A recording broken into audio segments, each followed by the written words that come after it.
میں آپ لوگوں کو کچھ اپنے جذبات یا پھر ہم تمام محمدیات کے جذبات کو پیش کرنا چاہوں گی جب ہمارا منصورہ کا پہلا سفر شروع ہوا تھا۔ میں لکھتی تو اچھا نہیں ہوں، لیکن شاید جذبات سب کے ایک جیسے ہوتے ہیں، تو جو بھی میرے دل کے جذبات تھے محمدیات کو لے کے، منصورہ کو لے کر، اس کو میں یہاں پر تھوڑا سا قلم بند کرنے کی کوشش کی ہے۔ انشاءاللہ آپ کو اچھا لگے گا۔ عزیز سامعات، لمبی تمہید نہ باندھتے ہوئے اللہ رب العزت کی بہت احسان مند ہوں کہ اس نے آج ہمیں یہ موقع دیا۔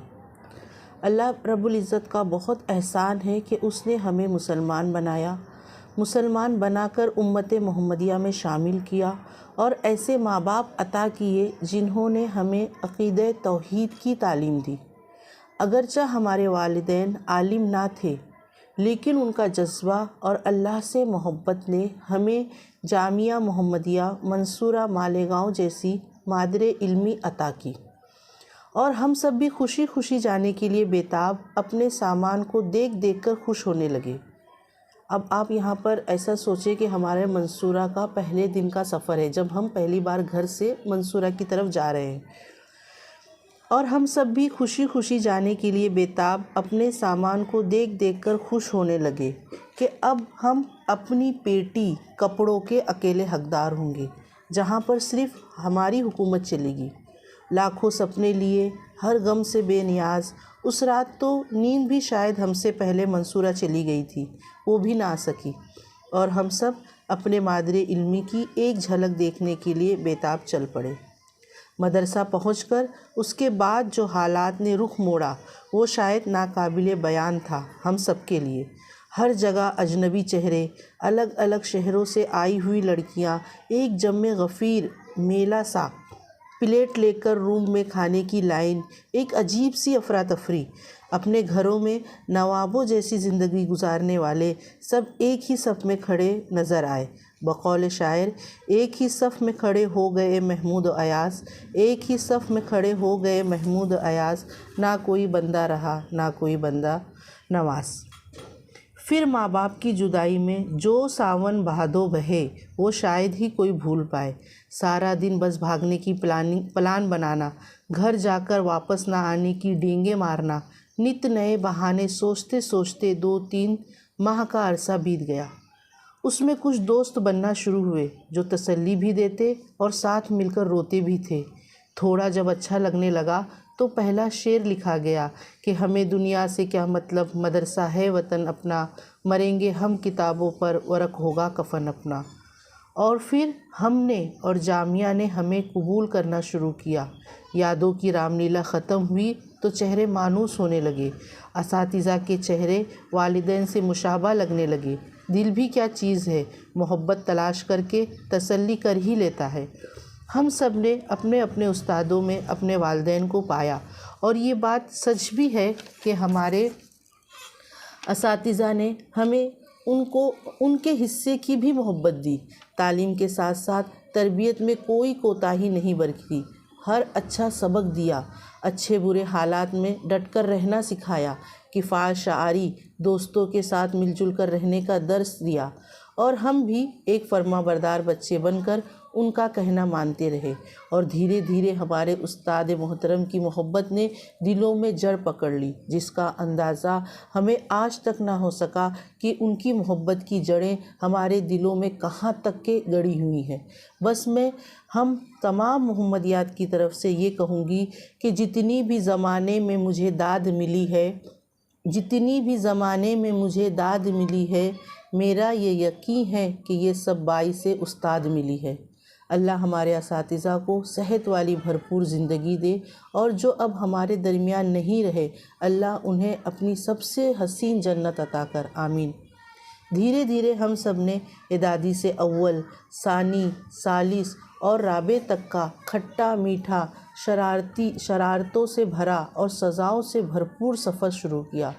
اس راستے میں بہت سارے دوست بنے، کیونکہ اب ہم سب نے بچپنا چھوڑ کر لڑکپن میں قدم رکھنا شروع کر دیا تھا، اور یہ عمر ایک لاابالی، من موجی اور مست ملنگ والی ہوا کرتی ہے۔ نئے نئے رزق لینے کا دور، کچھ ساتھی بن گئے جو ساتھ مل کر کھانا پینا کرتے، ہماری زبان میں کہا جائے تو ہم پیٹی شیئر کیا کرتے تھے۔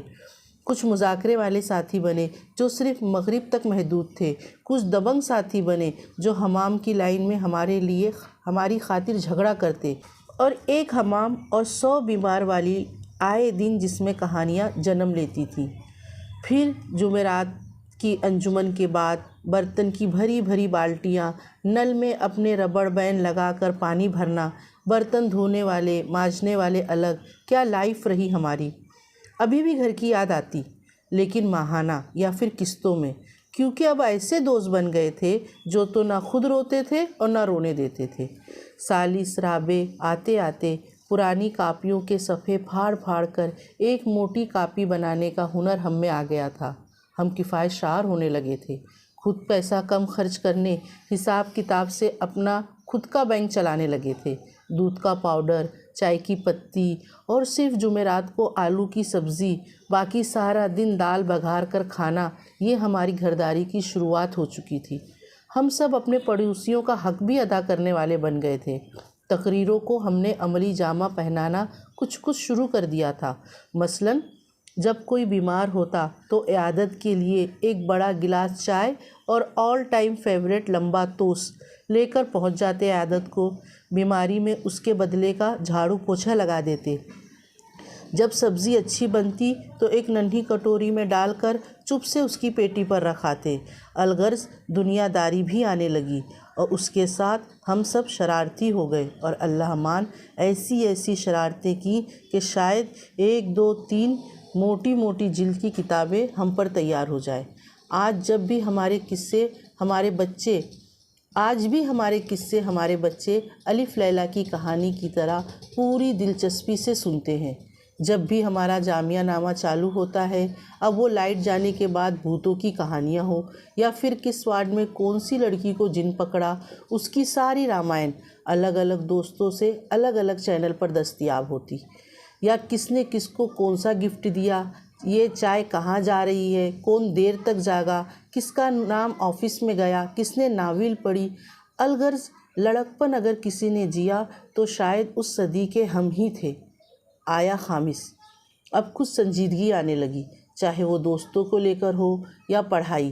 اب یاری اتنی پیاری ہو گئی اور جامعہ سے اتنی محبت کہ چھٹیاں بھی عذاب لگنے لگی۔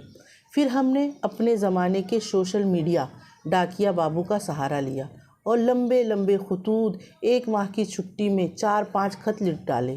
جس سے جتنی محبت ہوتی اس کا لیٹر پیڈ اتنا ہی خوبصورت ہوتا۔ غرض جو بھی کرتے ہم کمال ہی کرتے۔ ڈائری بننے لگی، آٹوگراف، ٹیلی فون نمبر، گھر کا پتہ، نصیحتیں سب محفوظ ہونے لگی۔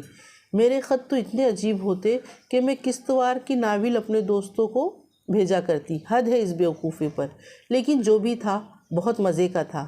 مادر علمی تجھے یاد کریں گے برسوں، دل میں تابندہ تیرا نام رکھیں گے برسوں۔ آخر جدائی کا دن بھی آن پہنچا۔ یہ وہ دن تھا جو ہماری قسمت میں پہلے دن سے ہی لکھا تھا، لیکن پتہ نہیں کیوں ایسا لگ رہا تھا کہ اے کاش کوئی یہ دن ہماری زندگی سے نوچ باہر پھینک دے۔ جدائی پر قائم ہے نظام زندگانی بھی، جدائی پر قائم ہے نظام زندگانی بھی، جدا ہوتا ہے ساحل سے گلے مل مل کے پانی بھی۔ ایک معصوم دل اور اتنے سارے جذبات، یہ سب ہم نے جھیلا، یہ سب ہم نے سنبھالا۔ یہ وہی جگہ تھی، یہ وہی در و دیوار تھے، یہ وہی لوگ تھے جہاں سے ہم بھاگنے کے لیے دن رات پلان کیا کرتے تھے۔ اے خدا، یہ زندگی کا کیسا موڑ آ گیا جہاں سے اب ہم جانا نہیں چاہتے۔ وہ الوداعی پارٹی، وہ الوداعی نظم، گلے مل مل کر رونا، ایک بار پھر سے ساون بھادو برسا، لیکن اب جذبات الگ تھے، احساسات الگ تھے۔ ہم کیا سے کیا بن گئے، ایک نرم مٹی آئے تھے اور اب کندن بن کے جانے کا وقت آیا۔ نہ بھولنے کا وعدہ، رابطے میں رہنا، استادوں سے بچھڑنے کا غم، ساتھیوں سے جدائی، پکے دوستوں سے بچھڑنے کا مرحلہ، دیواروں پر جدائی کے اشعار، اپنے ہاتھوں سے در و دیوار کو آخری بار چھوا، اور آخر میں بھری بھری آنکھوں سے اے جامعہ تجھے الوداع کہا۔